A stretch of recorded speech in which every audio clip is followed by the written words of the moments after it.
Hey guys, welcome back to my channel. Today I'll be sharing with you my first international flight experience. My first international flight was from Nigeria to Libreville, Gabon. My story is somehow, but let's say the story anyways. Have you considered carefully the quagmire of urban survivalization? Everything happened smoothly when I was at home at the Murtala Mohammed International Airport. Everything was very smooth, was going so smoothly. I thought my flight was a direct flight. Like we thought our flight was a direct flight. That was during COVID-19 era though, when at the surge of COVID-19. That point that they just opened up the borders, like they opened up travel a little bit. That was the time I used race travel to this country. Run. The flight was supposed to be like we all thought, both me and my husband, we thought the flight was going to be a direct flight. That was what we booked anyway. But along the line, things changed.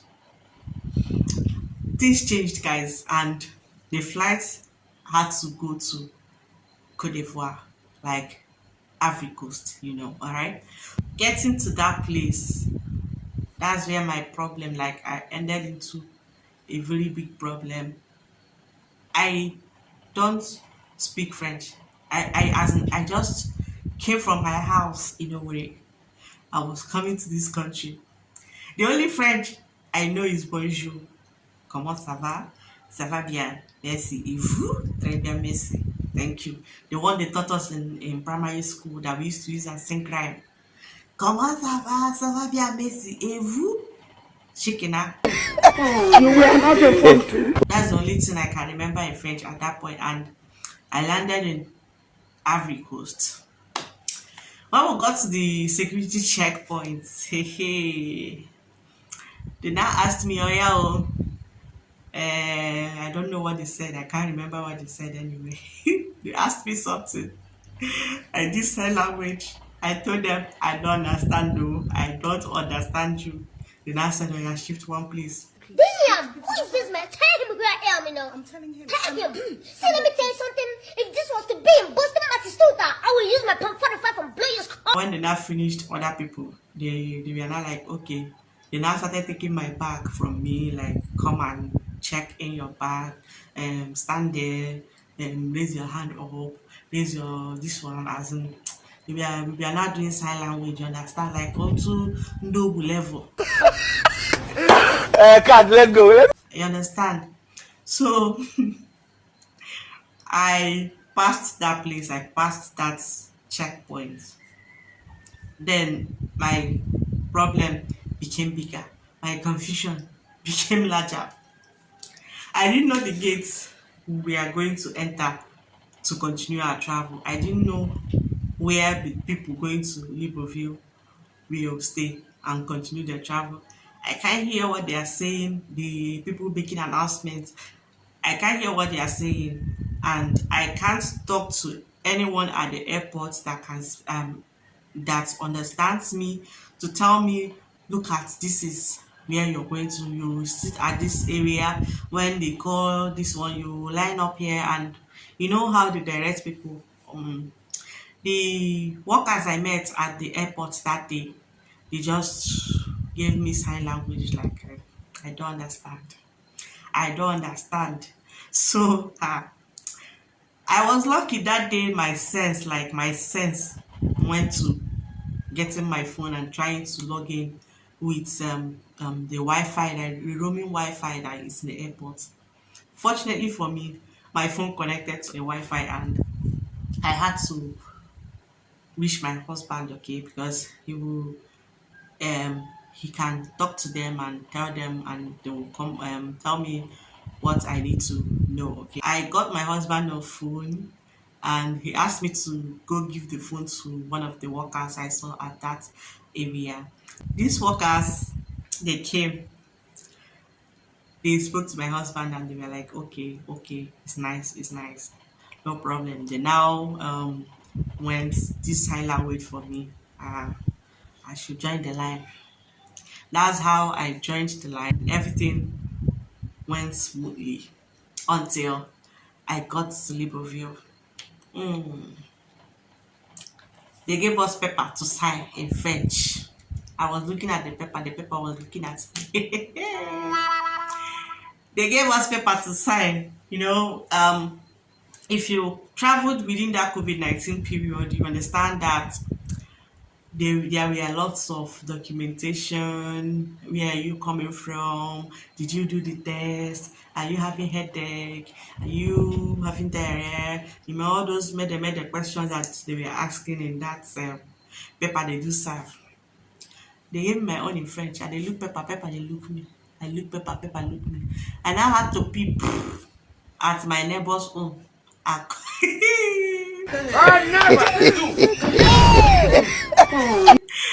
get like say the neighbor not get COVID-19. They for lock me up that day.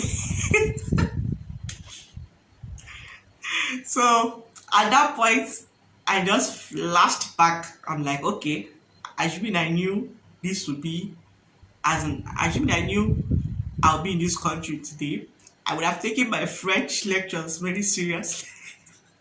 I wouldn't have been skipping French lessons. So. Anyway, au revoir, my boys. Ça parlait intermasion. That means I'm late for afternoon court session. This thing occurred to me like it's really good to learn languages. It's really good to explore other languages because you don't know where your destiny is taking you to. If anyone had told me, oh, Frances, so you live in a French country today, I wouldn't have accepted it, or I would have said no, it's not true. But as we got to that point, everything was changing. The thing I found confusing. I thought an international airport supposed to have maybe someone, 1 or 2, 3, 4, 5, 6, or even more, that can guard the non-French speaking travelers. I thought it was supposed to be so. I don't know though, but everyone there were francophone. Everything francophone. Every form francophone. Like you people, did you people do accommodation for people that doesn't speak French? It's the only people that from the French that visit your country. I wrote the thing from my neighbor's home. I use my sense. I not write verbatim. I not do copy and paste. I shall use my sense, manipulate some things, like make it my own. I not copy the person's name into my book. When we submitted the form, they took it from us and we got to immigration check. Like, it's not really immigration check. There is the first check before immigration, like where they ask you for your COVID-19, cholera, yellow fever, all those vaccines, you understand? When we got to that point, the woman there, I when it got to my turn, we are on the line. When it got to my turn, the woman there told me to get my, she said what she said though, but I knew she told me to get my papers, my cards and stuff like that. That was what I found out later though. At that point, I did not understand Shepai. I gave her all the paper that I have, everything, including my passport.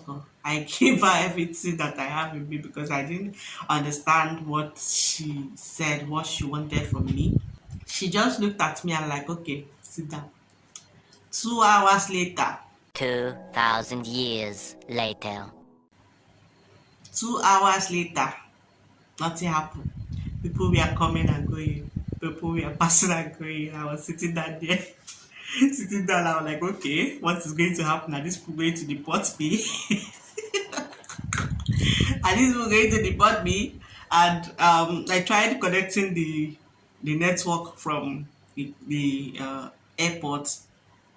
It wasn't so successful until it got, I was able to connect to it at some point. I was able to reach out to my husband and like, okay, see, I am here, see what is happening, decide to sit down and wait. It was later, my husband was able to get someone in the airport that he's familiar with. They now had to come to my rescue. You people sure would have seen my face on television. Missing person, no, missing person. Frances is missing. You see my face on Gabon television. Who knows this woman? She is fair in complexion, 5.3 feet tall. I'm not too fat that time, sha. Slightly fat, that is standing on the gates. If you know her, she is your person. Come and carry her. Oh, thank God it not happen like that, sha. So this person came and was okay and told the woman, see the situation, this, and they settled.